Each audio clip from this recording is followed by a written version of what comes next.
Hey, welcome to ParkNotes. I'm Parker Sedecase. I'm a philosopher and theologian, and this is a channel where I help you study and think more deeply. In this video, I'm going to help you stop scrolling your life away. I've found some helpful tools for stopping that infinite scroll, and I'm going to share them with you. Now, my recommendations fall into two different categories. One is managing your social media, and two is replacing your social media. So make sure you watch the full video so you can determine which approach is best for you. This video is sponsored by Brilliant, but more on that later. Let's jump right in. Okay, so I'm going to get into two different ways that you can help yourself stop infinite scrolling, stop scrolling your life away. These are going to be tools that I've used to help myself, and I think they're going to be helpful for you as well. I just want to make a quick caveat though. Perhaps there's an underlying emotional issue going on that's causing you to indulge in infinite scrolling. If that's the case, you probably need to talk to someone and get that figured out.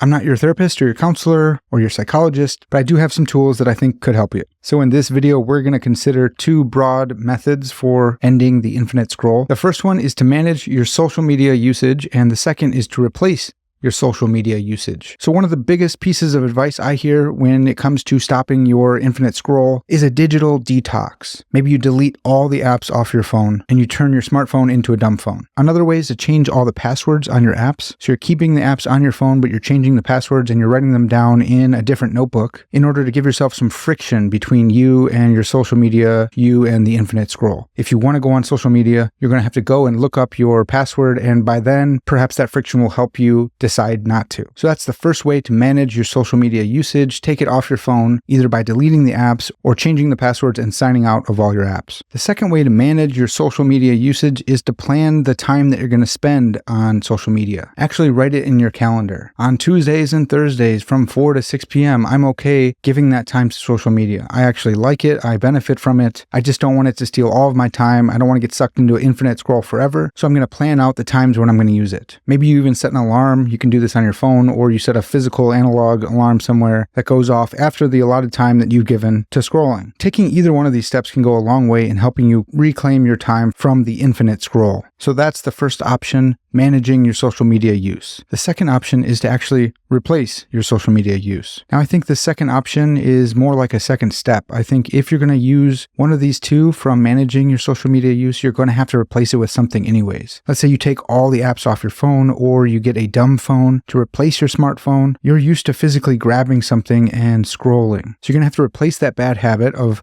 physically scrolling with something better. So I've got two options to replace your social media. One is replacing social media use with thinking, and the second is replacing social media use with reading. So first up, in considering replacing your social media use with thinking, I want to talk about Brilliant. Brilliant is where you learn by doing, with thousands of interactive lessons in math, data analysis, programming, and AI. So instead of using your phone to scroll your life away, you can use Brilliant on your phone to learn a little every day. Learning every day is one of the most important things you can do, both for personal and professional growth. And Brilliant helps you build real knowledge in minutes a day with fun lessons that you can do whenever you have time. It's literally the opposite of mindless scrolling. Brilliant helps you build your critical thinking skills through problem solving, not memorizing. So while you're building real knowledge on specific topics, you'll also be turning into a better thinker.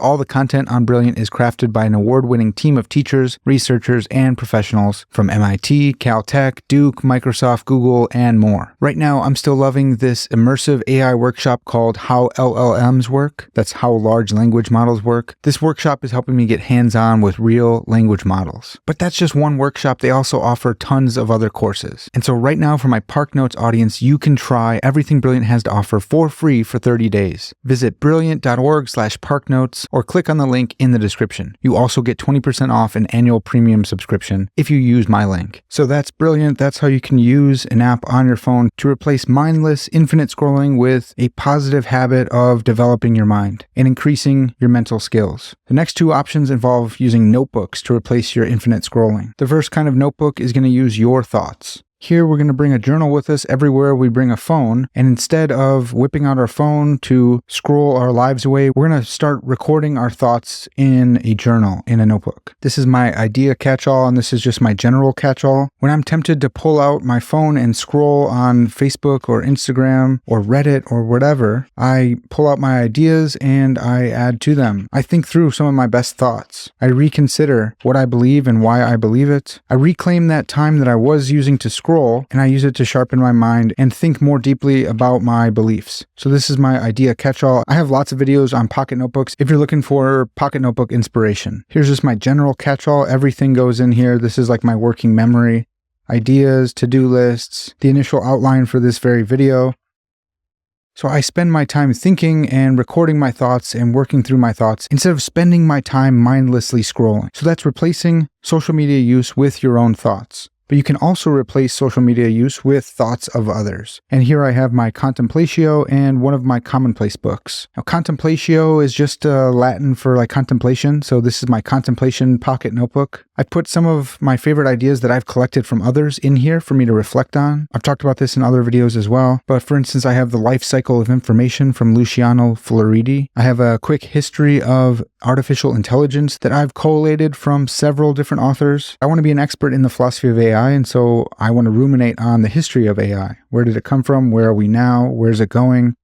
So I put that in here for me to reflect on. So this isn't a catch-all. This takes a lot more time to work on. Most of these are ideas from other people. Some of them are my ideas that I've synthesized from several different authors. I might also include like the main thesis from one of my papers or something like that. Things that I want to memorize, things I want to become an expert in. I put those in my pocket contemplation book. So I pull this out to redeem my time so I don't spend time scrolling through a social media app that I don't really care about. The second one is my favorite commonplace book. This is my Pocket Proverbs book, and I have a video on this as well. This is where I collect wise sayings for me to reflect on. I love the idea of being a sage. I want to be the type of person who can give you a wise saying just at will. So I've collected a lot of my favorite sayings that I found in my reading, and I put them in this pocket notebook in order to reflect on all throughout the day. So you may consider keeping your own book of pocket proverbs where you collect aphorisms, maybe family wisdom, your favorite proverbs from the book of Proverbs, gnomic statements, wise sayings from TV shows or movies, things that you think are profound and that you would love to memorize and pass on to others. So that's two ways you can replace infinite scrolling with thinking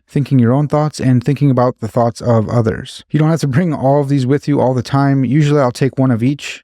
And most often I'll grab my pocket catch-all so I can catch all of my thoughts. This is my working memory, and my pocket commonplace book so I can reflect on wise sayings and make them a part of who I am. All right, so far we have managing your social media use and replacing your social media use. We have a digital detox, taking off all the apps from your phone, making your smartphone into a dumb phone, or signing out of all your social media apps and changing the passwords to really difficult ones, putting those in a notebook somewhere else to create friction between you and the infinite scroll. We have replacing your social media use with thinking. I talked about brilliant as a way to actively sharpen your mind instead of scrolling. And I talked about two different ways to use notebooks to help yourself replace social media use with thinking. Notebooks for your own thoughts and notebooks to think about the thoughts of others. Now, the second way to replace your social media use is with reading. So how do you replace your social media use with reading? Well, there's 3 easy steps. The first is to create a reading goal and use a reading log to track that goal. I've been using reading logs for a long time, since 2013, to help me accomplish my daily reading goals. I like to have daily reading goals because the number of books that I complete in a given year or month or week doesn't matter all that much to me. What matters is that I'm reading every single day. And if I'm reading to accomplish my daily goal, then I don't have time to scroll my life away. If you want to learn more about how you can keep a daily reading log and come up with your own daily reading goal, check out this video up here. I go in depth about bottom-up approaches and top-down approaches and how you can do the math to help yourself come up with a goal. The second step in replacing your scrolling with reading is to plan times for yourself to read and to use time constraints when you're doing so. This involves coming up with a schedule for your day. If you know your work schedule, then you know you can't be reading in that time, so maybe you read before or after, or you read at lunch. Now, something that always gets in the way for me when I'm reading is the lure of my phone. The alerts, they're calling to me. So I like to use time constraints like this timer. I will set the time that I have allotted to read.